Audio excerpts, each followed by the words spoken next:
Bismillah ar-Rahman ar-Rahim. Je suis l'imam Haroun Derbal, imam de la mosquée Islah de Marseille. La mosquée Islah de Marseille est la plus grande mosquée de Marseille, voire même du sud de la France, non seulement par sa superficie, mais aussi par son rayonnement. Il faut savoir que la mosquée Islah de Marseille fait partie du CFCM, le Conseil français du culte musulman. Quand on a voulu organiser l'islam, avoir un interlocuteur avec les pouvoirs publics, donc le ministère de l'Intérieur, dans le cadre de la consultation Al-Istishara, a choisi des fédérations, a choisi 5 mosquées, et parmi ces mosquées choisies sur le territoire français figure la mosquée Islah de Marseille. Donc la mosquée Islah de Marseille fait partie du CFCM, le Conseil français du culte musulman. On a une personne tout le temps dans le bureau national et une personne dans le conseil d'administration, c'est la mosquée Islah de Marseille. Oui. Monsieur l'imam Haroun Derbal, que pouvez-vous dire aux personnes qui seraient prêtes à sacrifier leur vie en pensant aller au paradis? Il faut savoir qu'il y a un certain nombre de priorités dans la religion musulmane. Et aujourd'hui, quand on parle de djihad, quand on parle du combat dans le sentier d'Allah subhanahu wa ta'ala, il faut savoir qu'il y a un certain nombre à régler. La première des choses, c'est que quand on parle du combat dans le sentier d'Allah, ça ne se décrète pas par une personne. Je ne peux pas de mon propre chef dire maintenant je vais faire le djihad, je vais faire le combat dans le sentier d'Allah. Ça ne se fait pas comme ça. Il faut savoir que pour le faire, on a besoin d'une autorité.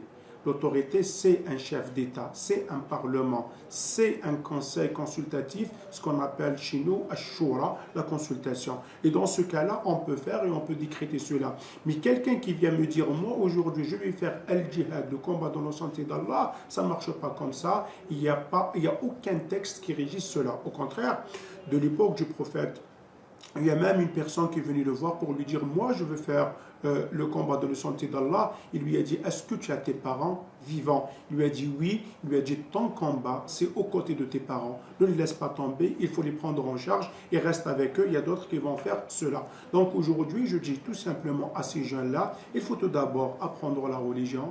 Il faut tout d'abord s'épanouir dans la religion, comprendre la religion, pratiquer la religion et on arrivera à cela. Mais aujourd'hui, la priorité n'est pas cela. Et quand on veut faire le djihad, le combat dans le sentier d'Allah, on doit le faire où? On doit le faire en Syrie, on doit le faire en Afghanistan, on doit le faire en Irak, c'est où qu'on doit le faire, et dans tous ces endroits-là, on n'a pas à le faire ici. Donc c'est pour cela qu'il faut qu'ils comprennent un certain nombre de choses dans la religion. C'est-à-dire, vous dites que le djihad, c'est plutôt un combat spirituel intérieur, quoi. Aujourd'hui, oui. Aujourd'hui, surtout aujourd'hui, oui, on a besoin de cela.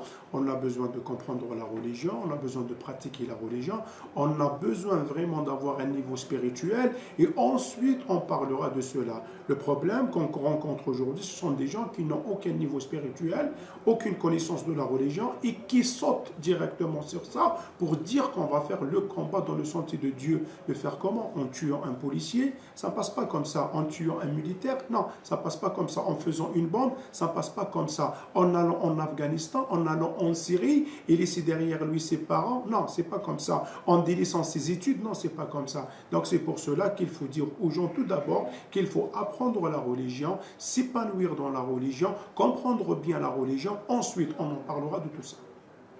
Oui. Et est-ce que vous pensez qu'un jour il y aura une sorte de clergé dans l'islam pour que, par exemple, il n'y a plus de problème entre les chiites et les sunnites? Non, cela, ça n'existe pas dans la religion. L'idée du clergé, ça n'existe pas dans la religion. Mais le clergé, ça doit être la bonne connaissance de la religion, le respect des autres. Les chiites ont toujours existé, les sunnites ont toujours existé, mais on n'a jamais vu ce qu'on est en train de voir aujourd'hui. Mais normalement, on doit vraiment compter sur l'intelligence des uns et des autres. Et surtout, il y a quelque chose de fondamental dans la religion. Une vertu que tout le monde doit avoir, c'est le respect.